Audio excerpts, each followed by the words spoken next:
చనిపోయినప్పుడు వారి ఆత్మశాంతి కోసం వారికి స్వర్గగతులు ప్రాప్తి చేయించాలంటే ఏమి చేయాలి అనే దాని గురించి ఒక క్లిష్టమైన ప్రక్రియ ఉంది. పూర్వం ఒక ఊరిలో ఒక ధనిక వ్యక్తి మరణించాడు.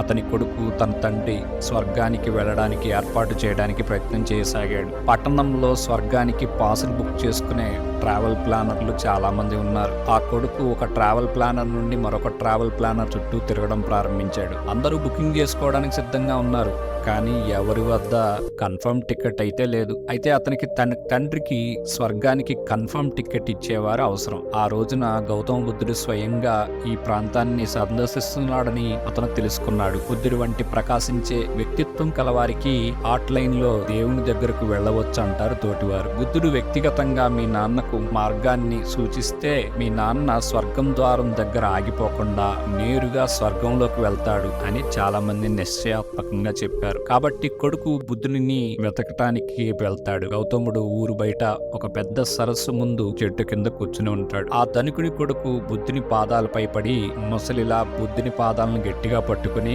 మా నాన్న మంచి వ్యక్తి, అతను చనిపోయాడు, ఆయన్ను ఎలాగైనా మీరు స్వర్గంలోకి పంపేలా ఏర్పాటు చేయగలరని నేను నమ్ముతున్నాను, ఆయన పైకే వెళ్ళాలి, కిందకి కాదు అంటాడు కొడుకు. గౌతముడు నోరు విప్పక ముందే కొడుకు మళ్ళీ అంటాడు, మీరు నాకు కాదు కూడదని చెప్పకూడదు అన్నాడు. మీకు తెలుసు కదా, మన భారతదేశ సాంప్రదాయం ప్రకారం ఎవరైనా మిమ్మల్ని ఏదైనా అభ్యర్థిస్తే మీరు కాదు అని చెప్పలేరని గుర్తు చేశాడు. ఆ యువకుడి ఒత్తిడి తెచ్చిన మీదట గౌతముడు తిరస్కరించలేక అతనికి ఒక ఆసక్తికరమైన పని ఇచ్చాడు. సరే నాయనా, నీ మాట ప్రకారం నేను వద్దు అని చెప్పలేను. నువ్వు ఇప్పటికి ఇంటికి తిరిగి వెళ్ళు. తెల్లవారుజామున 3:30 గంటలకు నదిలో స్నానం చేసి ఒక మట్టి కుండ తీసుకుని దానిని సగం రాళ్లతోనూ మిగతా సగం వెన్నతోనూ నింపు. అప్పుడు దాన్ని తాడుతో కట్టి ఇక్కడికి తీసుకురా. అటు తర్వాత మేము మీ నాన్నకు ఎలా సహాయం చేయాలో చూద్దాం అంటాడు గౌతముడు. దానితో సరే అని ఆ వ్యక్తి తన ఇంటికి వెళ్ళాడు. మీ నాన్నగారు స్వర్గానికి వెళ్లే అవకాశం ఉన్నట్లయితే మీరు ఎప్పుడైనా ఒక చిన్న కుండను తీసుకునే సాహసం చేయగలరా?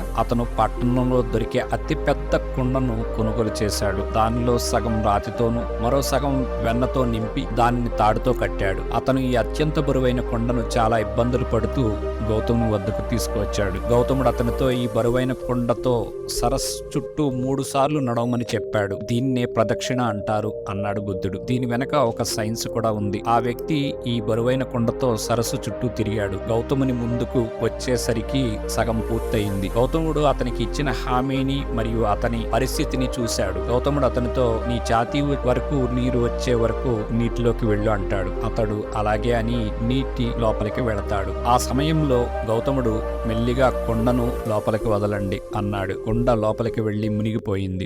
గౌతముడు ఒక మందపాటి కర్రను అతనికి ఇచ్చాడు. ఈ కర్రను తీసుకుని ఒకే దెబ్బతో మీరు ఆ కొండను పగలగొట్టాలి అని చెప్పాడు. కొండేమో నీటి కింద ఉంది, మనిషి అలసిపోయి ఉన్నాడు. దీన్ని ఒకే దెబ్బతో పగలగొట్టడం సమస్యాత్మకమైన పనే. కానీ మీ నాన్న స్వర్గానికి వెళుతున్నారు అంటే మీరు వదిలేస్తారా? అందుకే అక్కడే ఉండి సిద్ధమయ్యాడు కొడుకు. అప్పుడు ఆ కుమారుడు తనకు తెలిసిన ప్రతి దైవాన్ని ప్రార్థించి తన శ్వాసను బిగపట్టి ఉంచాడు. అప్పుడు ఆ సమయంలో గౌతముడు ఇలా అన్నాడు, మీరు ఒకవేళ దాన్ని ఒకే దెబ్బకు విరగ్గొట్టారనుకుందాం, అదే వెన్న తేలితే ఆయన కిందకి అనగా భూమి మీదకి వస్తున్నట్టు, అలా కాకుండా రాళ్లు తేలితే నాన్న పైకి అనగా స్వర్గానికి వెళుతున్నట్టు అంటాడు గౌతముడు. అప్పుడు మీ నాన్న స్వర్గాన్ని సాధించినట్టే అంటాడు. ఒక శక్తివంతమైన దెబ్బతో కుండ పగిలిపోయింది. శ్వాసను బిగపట్టి కుమారుడు చూడసాగాడు. చూస్తే ఏముంది, వెన్న పైకి వచ్చింది. ఆ ధనికుడి కొడుకు ఈ అపశృతిని చూసి వెన్న పైకి వచ్చింది, ఇప్పుడు ఏం చేయాలి అని అతడు గౌతముడిని నీరసంగా అడుగుతాడు. గౌతముడు అతడు స్వర్గాన్ని సాధించలేదు అంటాడు. రాళ్లు పైకి